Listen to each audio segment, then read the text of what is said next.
Bienvenue sur Mon Bébé TV. Nous recevons aujourd'hui Dr Bitoun. Bonjour. Bonjour. Donc vous êtes pédiatre, Oui. généticien, Oui. et vous exercez donc à Paris en profession libérale et en même temps donc à l'hôpital Saint-Verdier à Bondy. Jean Verdier. Jean Verdier, excusez-moi, Jean Verdier. Et nous allons parler aujourd'hui d'un sujet très brûlant et très important, c'est ce qu'on appelle le diagnostic prénatal. Et j'avais toute une série de questions à vous poser sur ce sujet. Donc c'est une discussion libre. Et la première question, c'est dans quel cas faisons-nous un diagnostic prénatal, ou en tout cas, qu'entendons-nous par diagnostic prénatal? D'accord. Alors effectivement, il y a plusieurs cas de figure. Soit on fait des dépistages pendant la grossesse chez toutes les femmes par 3 échographies qui ont lieu à des moments précis de la grossesse pour dépister des malformations. Et si on dépiste des malformations, à ce moment-là se pose le problème du diagnostic de ces malformations, c'est-à-dire quel est le problème médical que présente ce fœtus ou cet enfant et quel est son devenir, qu'est-ce qu'il implique comme anomalie. Et puis d'autre part, il y a aussi le diagnostic prénatal qui se pose quand on a dans la famille ou chez les apparentés ou chez une mère donnée des antécédents d'un enfant ayant présenté des malformations. D'accord, donc on a 2 cas de figure, je dirais le diagnostic prénatal habituel, que toutes les femmes... le dépistage habituel, que toutes les femmes enceintes font régulièrement, donc c'est les échographies, en fait la surveillance médicale par des échographies. Voilà. Et un diagnostic prénatal un peu plus complexe, dans le cas où il y a une hérédité dans la famille qui pourrait poser un problème sur la naissance de ce futur bébé. Voilà, et en plus donc du dépistage échographique, toutes les femmes bénéficient aussi donc du dépistage, si elles le souhaitent, du dépistage de la trisomie 21, avec ce qu'on appelle le triple test, où on fait des dosages sanguins de 3 substances qui permettent de définir un risque de trisomie 21. Et puis, au-delà de 38 ans, actuellement, chez les femmes enceintes, on propose aussi le dépistage de la trisomie 21 par la myosynthèse. Là aussi, si la femme le souhaite. D'accord, donc en fait, ce dépistage n'est pas automatique. Non, il est proposé à la mère et il peut être remboursé au-delà de 38 ans, pris en charge par la sécurité sociale. Mais toute femme a le droit de le demander, même avant. Mais il est proposé, et c'est le choix du couple, de faire une myosynthèse ou pas, si la femme a plus de 38 ans. D'accord. Donc au niveau médical, on pense qu'à partir de 38 ans, l'enfant a plus de chances d'avoir un problème à la naissance. De trisomie 21. De trisomie 21 qu'avant 38 ans. Voilà. C'est-à-dire qu'au-delà de 38 ans, on estime que le risque dépasse 1%, ce qu'on définit comme un risque élevé. D'accord. Très bien. Et selon vous, je dirais, depuis des millénaires, il y a des naissances. À partir de quand on a commencé à faire ce type de diagnostic? L'échographie existe depuis quand, par exemple? Oui, c'est vrai que l'échographie existe depuis, en voie courante depuis une quinzaine d'années. Alors c'est vrai qu'avant, on voyait que de très grosses malformations. Aujourd'hui, on est capable de voir une fente de la lèvre, une fente labiale, une fente palatine. On peut voir des anomalies des doigts, des anomalies du visage, des anomalies de l'œil, depuis 1 ou 2 ans, 5 ans, qu'on ne voyait pas il y a 10 ans. Donc là aussi, les progrès de la technique font qu'on peut dépister de plus en plus de choses et identifier, alors là aussi, à tort ou à raison, des petites choses chez l'enfant avant la naissance.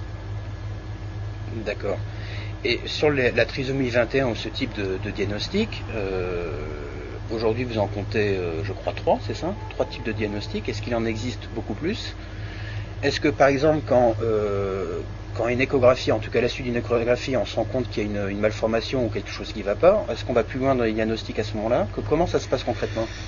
Oui, alors tout dépend du stade, mais effectivement, si on voit en fait en pratique ce qu'on identifie le plus tôt, c'est surtout des retards de croissance, ou des malformations, c'est-à-dire des malformations des membres, du cœur ou de l'abdomen. Donc en gros, ce genre d'anomalie précoce peut être majeure et donc mérite un suivi très régulier et donc des examens complémentaires.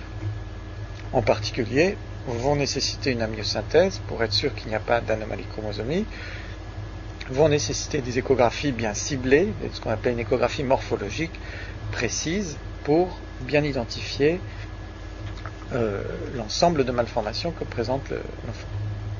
D'accord. Et essayer d'arriver à un diagnostic du syndrome en cause et qui nous donne une idée de la gravité et de la sévérité de l'atteinte. D'accord. Parce qu'il y a des fois des choses qui sont tout à fait bénignes et d'autres qui sont carrément incompatibles avec la vie. Est-ce que vous pensez, quelle va être l'évolution de ce diagnostic? Est-ce qu'on va mettre d'autres diagnostics d'ici quelques mois, quelques années? Est-ce qu'on va améliorer ce type de prévention? Comment ça se passe là? Quels sont l'avenir l'évolution? Alors bon, actuellement en France, il y a donc toutes les femmes on conseille à toutes les femmes de faire des échographies pour le suivi de la santé de leur fœtus et de leur enfant en prénatal, donc au minimum 3 échographies pendant la grossesse, un détail bien ciblé. Et puis on leur propose le triple test pour le dépistage de la trisomie 21. Et une fois que l'enfant est né, on leur propose donc les 2 tests donc de dépistage, c'est-à-dire on propose à tout le monde, qui sont le diagnostic de la phénylcétonurie et de l'hypothyroïdie, qui sont 2 maladies qui donnent un retard mental s'ils ne sont pas diagnostiqués et dépistés à temps, et qu'on peut guérir. Donc ça c'est important parce que c'est des maladies curables. On pourrait dépister des centaines d'autres maladies pour lesquelles on n'a pas de traitement. Pour l'instant on se cantonne à cela. Alors régulièrement on discute de l'intérêt de dépister d'autres maladies. Par exemple, on dépiste dans certains pays, dans certaines populations, des anomalies de l'hémoglobine qui vont donner des anémies graves. Ça se fait aujourd'hui en France.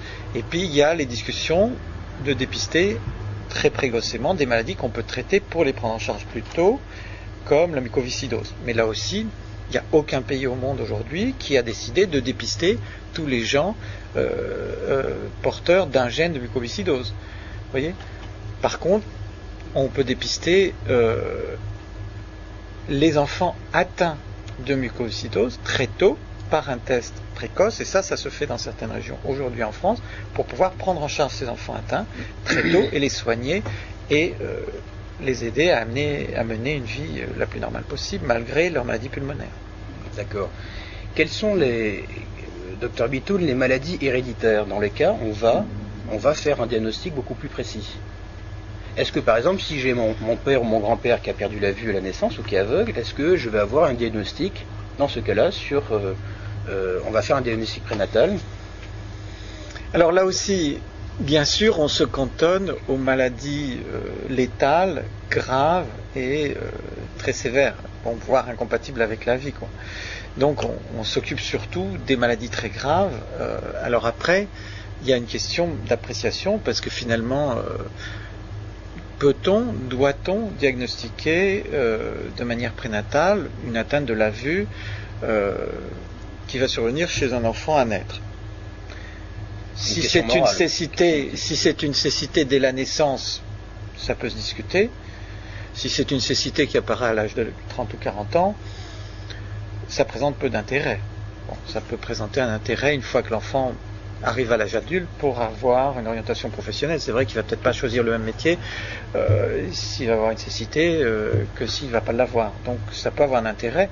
Mais tout ce qu'on appelle le problème du diagnostic, c'est tout dépend de l'âge à laquelle survient la malformation ou la maladie, parce qu'il y a des maladies tardives qu'on peut dépister très tôt, et ces maladies-là, effectivement, c'est très complexe parce que ça demande déjà que la personne soit adulte pour décider s'il a envie de savoir, et la plupart du temps, c'est tout un cheminement pour arriver à accepter de faire ce test et d'avoir envie de savoir, parce que finalement, beaucoup de gens préfèrent rester dans le doute plutôt que de savoir qu'ils sont condamnés effectivement à une cécité ou un handicap moteur ou une dégénérescence cérébrale qui va survenir à 30 ou 40 ans, et finalement on préfère ne pas savoir.